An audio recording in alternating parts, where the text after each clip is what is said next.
अगर आपको ये लगता है कि When Byju's literally ran out of the operational cash money, तो उन्होंने ये ऑप्शन चूज करा. बेसिकली उनके पास ऑप्शन ये नहीं था to lay off like on मास. अगर वो ऐसा करते तो गवर्नमेंट लॉज के अगेंस्ट हो जाता. So they give option to their employees you resign और else we are going to fire you, and they are going to delay their salaries. और सैलरीज को फ्रोज कर दिया गया था इनडेफिनेटली. मतलब कि यहाँ पे सैलरीज फ्रोज करके they were able to like literally lower their wage liabilities from the balance sheet, and by doing this they were able to show their balance sheet look healthier.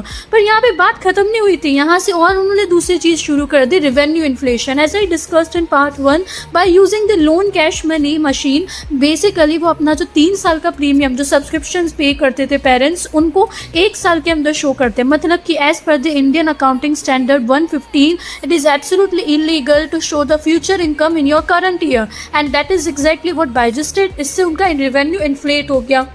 यहाँ पे बात और ख़त्म नहीं हुई. यहाँ से जब उनके स्टैट्यूटरी ऑडिटर मतलब कि डेलॉयट कंपनी ने स्टेप इन करा, basically Deloitte company asked them to file the report, but Byju's was continuously delaying it.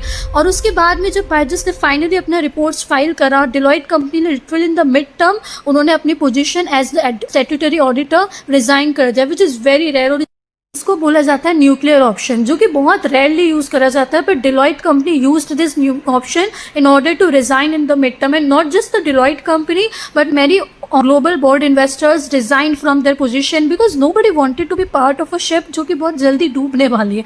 That was the scene. But यहाँ पे और ख़त्म नहीं हुआ. बायजूस के founder literally got rogue on the social media by doing this.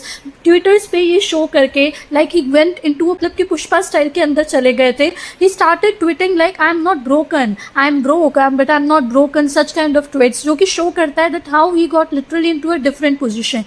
If you want to know, जब यहाँ पे वो ट्वीट कर रहे थे उनका एक दूसरा केस शुरू हो गया था which was basically 533 million fraud case. If you want to know about it, follow the part.